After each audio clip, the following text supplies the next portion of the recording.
Selamat pagi pemirsa, saya Marsha Armita. Selamat bergabung bersama kami dalam acara News 10 yang akan menyediakan Anda berita nasional terkini yang aktual dan faktual. Kami akan menemani Anda selama 30 menit ke depan dengan berbagai macam informasi. Berikut cuplikan 3 berita utama dalam News 10 hari ini. Lebih dari 2.900 keluarga korban erupsi Gunung Semeru akan direlokasi. Relokasi akan dilakukan di lahan perhutani. Lebih dari 2.900 keluarga korban erupsi Gunung Semeru akan direlokasi. Relokasi jadi salah satu penanganan yang harus diprioritaskan, sebab warga yang terdampak tidak bisa selamanya tinggal di posko pengungsian. Bupati Lumajang Thohiro Haq mengatakan pihaknya telah mengirim surat ke Menteri Lingkungan Hidup dan Kehutanan dan Perhutani. Kami berkeinginan secepatnya masyarakat yang sekarang di pengungsian itu segera pindah ke hunian sementara yang akan dibangun. Saya juga ingin menyampaikan kepada masyarakat, kami dengan senang hati bila ada masyarakat yang berkeinginan untuk membantu pembangunan hunian sementara dengan konsep yang sudah ada, sudah terencana, anggarannya juga sudah kita putuskan per satu unit 10 juta. Relokasi difokuskan pada perbaikan jalan, listrik, hingga sanitasi. Lalu baru dilakukan pembuatan rumah layak huni bagi masyarakat. Eko Wahyu Purnomo melaporkan untuk News 10. Hampir 2 bulan harga jual minyak goreng curah dan kemasan di sejumlah pasar masih terpantau mahal hingga saat ini. Para pembeli terutama pedagang keluhkan naiknya harga minyak goreng karena berimbas pada penjualan mereka.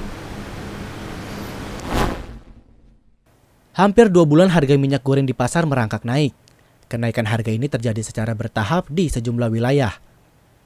Harga minyak goreng curah naik sebesar 0,28% atau Rp50 menjadi Rp18.000 per kilogram. Sementara harga minyak goreng kemasan bermerek 1 naik setiap minggu sebesar 0,25% yang menjadi Rp19.850 sampai dengan Rp20.000 per kilogram. Dan harga minyak goreng kemasan bermerek 2 naik sebesar 0,78% menjadi Rp19.500 per kilogram. Baik pemirsa, saya sudah berada di salah satu pasar dan saya sudah bersama dengan salah satu pedagang minyak goreng. Dengan Bapak siapa Pak? Bapak Dario. Bapak Dario ya? Ya. Bapak kalau boleh tahu sejak kapan terjadinya kenaikan harga minyak goreng? Ya sejak udah 3 bulan tapi drastisnya ini 2 bulan. Tiap minggu hampir berubah harga terus. Order harga 23 begitu masuk bisa 25 gitu. Naikkan terus-menerus tiap minggu. Bagaimana dampak yang dirasakan kepada Bapak nih karena kenaikan harga minyak goreng ini? Ya, yang jelas sangat drastis sekali. Biasanya orang banyak yang beli, sekarang berkurang sekali karena masyarakat belanjanya sebutuhnya aja gitu. Jadi kalau nggak butuh banget nggak belanja gitu. Sangat berkurang sekali dampaknya. Ya baik Bapak, kira-kira nih penyebab terjadinya kenaikan harga minyak goreng ini kira-kira karena apa ya Pak? Oh, kalau masalah itu kurang tahu. Kalau saya kan cuma pedagang jadi nerima dari sales, kadang nyari diskonan di supermarket gitu. Kalau itu kan urusan negara yang tahu lah, rakyat kan tinggal ngikutin yang ada di pasaran aja gitu. Ya baik pemirsa, demikian wawancara dengan salah satu pedagang minyak goreng. Dinas Perhubungan Pemerintah Kota Bekasi menyiagakan ratusan armada untuk menghadapi lonjakan libur Nataru. Berikut liputannya. Sebanyak 285 armada bus dan 50 unit armada tambahan telah disiapkan guna mengantisipasi lonjakan penumpang selama masa Natal dan Tahun Baru. Dari 285 armada terdiri dari armada antar kota dalam provinsi, antar kota antar provinsi, selanjutnya ada armada bus kota dan damri. Sementara untuk setiap armada sendiri masih terdapat pembatasan sebanyak 80%. Diharapkan masyarakat pengguna bus juga tetap diwajibkan menerapkan protokol kesehatan. Tim Liputan News 10 melaporkan.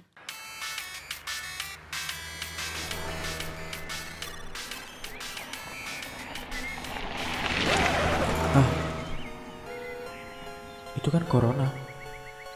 Untung gue punya senjatanya.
Pemirsa, kembali lagi bersama kami dalam News 10.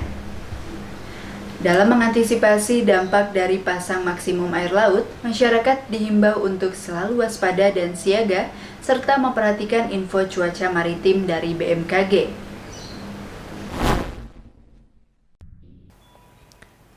Kepala Badan Meteorologi, Klimatologi, dan Geofisika atau BMKG, Dwi Korita Karnawati mengatakan, peningkatan ketinggian pasang air laut berpotensi kembali terjadi di sejumlah wilayah Indonesia, termasuk Jakarta. Menurutnya, kondisi itu diprediksi terjadi pada tanggal 18 sampai tanggal 22 Desember 2021. BMKG mencatat, rob terjadi di 19 wilayah sepanjang 8 sampai 10 Desember 2021. Di wilayah yang sama, diperkirakan bakal muncul lagi rob serupa pada tanggal 18 sampai 22 Desember 2021. Rinciannya adalah Kepulauan Natuna, Kepulauan Riau, Bangka Belitung, Lampung, Banten, dan Jakarta. Selanjutnya di Jawa Barat, Jawa Tengah, Jawa Timur, Kalimantan Barat, Kalimantan Timur, dan Kalimantan Selatan. Selain itu, menurut BMKG, rob diprediksi terjadi di Sulawesi Barat, Sulawesi Utara, Gorontalo, Ternate, Halmahera, Papua Barat bagian utara, dan Papua bagian utara. Erik Aditya melaporkan untuk News 10. Memasuki akhir pekan minggu kedua Desember 2021, harga sembako kompak naik. Begitu juga dengan harga cabai. Hal tersebut diketahui berdasarkan laman Harga Pangan Strategis Nasional atau PIHPS. Mengutip dari situs resmi Pusat Informasi Harga Pangan Strategis Nasional atau PIHPS, harga cabai rawit hijau naik sebesar 0,09%, yang tadinya Rp50.000 per kilogram menjadi Rp53.500 per kilogram. Harga cabai rawit merah juga naik sebesar 6,17%, menjadi Rp77.400 per kilogram. Bapak, ini kan harga cabai lagi naik nih Pak. Ya. Ini cabai sekilo berapa Pak dulunya? Untuk saat ini sih 80 hari ini. Kalau kemarin-kemarin masih minggu belakang 55. Ini harga cabai merah apa cabai rawit? Rawit merahnya. Sejak kapan nih Pak? Naik 80 udah ada 4 harian. Dampaknya itu apa sih Pak buat Bapak? Dampaknya ya gitu, biasanya nggak bisa ngambil lebihnya. Iya, nggak bisa ngambil lebih, ini gitu, keuntungannya sedikit gitu kan, kita nggak tega juga kalau menjual mahal-mahal. Harga cabai kan selalu naik turun gitu ya Pak, nggak stabil. Nah itu menurut Bapak gimana? Ya sih ada baiknya juga sih buat para petaninya. Iya, buat petaninya kalau murah mulu kan males nanam. Ya kan? Iya, kalau murah mulu kan pada ngeluh petaninya, malas pada nanam. Mungkin dimahalin dikit ya. Bisa gitu, bisa masuk akal gitu kan. Iya. Oke Bapak, terima kasih banyak Pak atas waktunya. Cabai merah besar juga serupa, naik sebesar Rp1.950 menjadi Rp50.900 per kilogram. Dan cabai merah keriting naik sebesar 7,45% menjadi Rp52.650 per kilogram. Tim Liputan News 10 melaporkan. Badan Meteorologi, Klimatologi, dan Geofisika atau BMKG menyebutkan 96,8% wilayah Indonesia sudah berada dalam kondisi musim hujan. Kemungkinan momen pergantian tahun harus dirayakan di tengah suasana mendung dan hujan. Badan Meteorologi, Klimatologi, dan Geofisika atau BMKG memprediksi bahwa selama periode Natal dan Tahun Baru ada potensi hujan sedang hingga lebat di berbagai wilayah di Indonesia. Dalam periode jelang malam Tahun Baru 2022, secara umum potensi hujan lebat menurun namun masih perlu diwaspadai wilayah.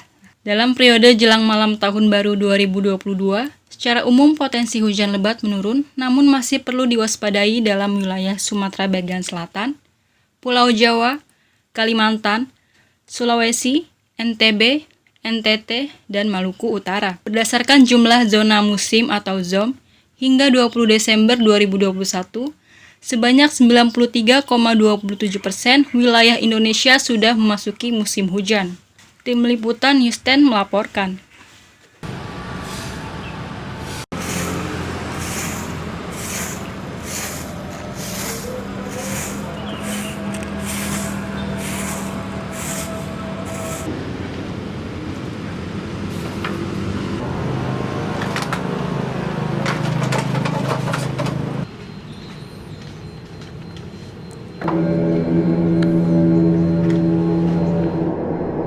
Astaga, lupa.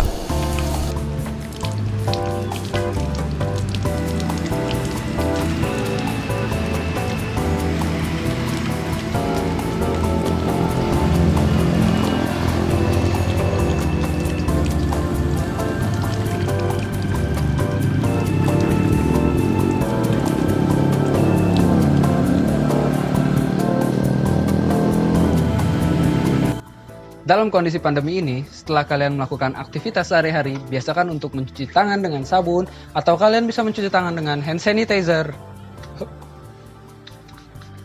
Demi mengurangi penyebaran COVID-19.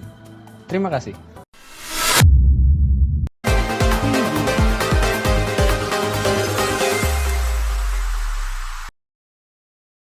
Pemirsa, kembali lagi bersama kami dalam News 10.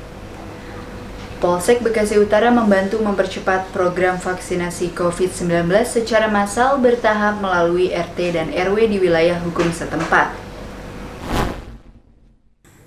Kepolisian Sektor Bekasi Utara melakukan giat bakti kesehatan untuk negeri dengan melaksanakan vaksinasi gratis demi mewujudkan masyarakat Kota Bekasi yang sehat dan produktif di halaman kantor Polsek Bekasi Utara. Kegiatan ini diberikan untuk warga usia 18 hingga 60 tahun. Warga bisa mendaftarkan diri melalui ketua RT atau RW masing-masing. Bagi warga yang beralamat di luar Bekasi Utara, bisa melampirkan surat keterangan domisili dari RT dan RW setempat, diteruskan ke Binmaspol masing-masing kelurahan. Polsek Bekasi Utara juga menyiapkan posko pelayanan swab antigen gratis bagi masyarakat. Warga diharapkan berpartisipasi sebagai bentuk upaya bersama untuk menekan angka penyebaran COVID-19. Selamat pagi pemirsa, bersama saya Muhammad Aldi, saya sedang berada di Polsek Bekasi Utara. Saya bersama dengan Bapak Wakapolsek. Selamat pagi Pak. Selamat pagi menjelang siang. Sekarang ini di Polsek Bekasi Utara ada kegiatan apa ya Pak? Saat ini di Polsek Bekasi Utara ada kegiatan yang pertama adalah posko swab antigen gratis dan ada juga posko vaksinasi COVID-19 gratis. Oh, kelihatannya warga sangat antusias sekali Pak. Kira-kira tujuan warga pada mau di swab atau vaksin gratis tujuannya supaya apa ya Pak? Ya betul, antusias warga terhadap vaksinasi gratis yang diselenggarakan di Polsek Bekasi Utara sangat luar biasa. Ya berarti kesadaran dari warga masyarakat terhadap pandemi yang sekarang masih ada meningkat. Jadi kesadaran masyarakat untuk sehat dengan melakukan vaksinasi gratis di Polsek Bekasi Utara. Udah Pak, sekian segitu saja. Terima kasih atas waktunya. Karang Taruna Kecamatan Bekasi Selatan gelar santunan yatim piatu dan pelantikan yang berlokasi di Pekayon Jaya. Karang Taruna Kecamatan Bekasi Selatan gelar acara pelantikan dan santunan yatim piatu yang berlokasi di Pekayon Jaya, Bekasi Selatan. Acara tersebut dihadiri oleh seluruh jajaran pengurus Karang Taruna, Ketua Karang Taruna Kecamatan Bekasi Selatan, serta puluhan anak yatim piatu. Santunan berupa paket sembako, uang tunai, dan peralatan sekolah. Yang menjabat sebagai Karang Taruna. Waktu itu saya di Bendahara dan Bang Risman adalah sebagai Kabid Pemuda dan Olahraga, ya Bang. Ini salah satunya yang di awal waktu itu kita melakukan gerakan Karang Taruna pertama ya setelah kevakuman sebelumnya. Pemirsa, pembangunan revitalisasi alun-alun Kota Bekasi di Jalan Veteran, Kelurahan Margajaya hampir rampung. Revitalisasi alun-alun Kota Bekasi ini terbagi menjadi 3 tahap. Saat ini revitalisasi yang berada di tahap 1 ditargetkan akan rampung pada akhir 2021 ini. yang dikenal sebagai tempat berkumpul masyarakat Kota Bekasi ini sedang memasuki tahap pembangunan untuk mempercantik tampilan serta menambahkan fungsinya. Revitalisasi alun-alun Kota Bekasi yang terbagi menjadi 3 tahap disesuaikan dengan 3 zona di kawasan alun-alun. Baru ini sih, kemarin udah sempat kesini tapi udah lama gitu, terus baru balik lagi sekarang. Biasanya kalau alun-alun tuh ngapain sih Kak? Biasanya ngumpul sama teman, jajan sampai malam gitu, sampai rame gitu. Gimana Kak? Alun-alun dulu sama sekarang? Ini juga kan udah lama nggak kesini, terus kayak baru datang, lah kok ada yang berubah gitu, kayaknya apa gitu. Ternyata baru dibikin ini ya, atap gitu, rada bagus banget sih gitu, daripada yang kemarin gitu. Sekarang gimana? Lebih Setelah adanya revitalisasi ini? Lebih daya tarik orang-orang buat datang tuh kayak lebih banyak gitu, karena lebih bagus, lebih menarik. Lebih nyaman dari Lebih nyaman dari yang kemarin sih. Makasih ya Kak. Iya. Adapun pada tahap 1 ini menyangkup area lapangan terbuka yang berada di depan Masjid Agung Al-Barkah. Progres pembangunan juga meliputi pergantian nama pendopo alun-alun yang berganti menjadi Pendopo M. Hasibuan. Tim Liputan News 10 melaporkan. Dinas Perhubungan Pemerintah Kota Bekasi menyiagakan ratusan armada untuk menghadapi lonjakan libur Nataru. Berikut liputannya. Pemerintah Kota Bekasi akan meniadakan pagelaran live music baik di pusat perbelanjaan maupun di tempat hiburan dan fasilitas umum. Pemerintah juga menutup alun-alun di Kota Bekasi selama libur Natal dan Tahun Baru. Ini dilakukan guna mengantisipasi penyebaran COVID-19 terhadap kerumunan massa.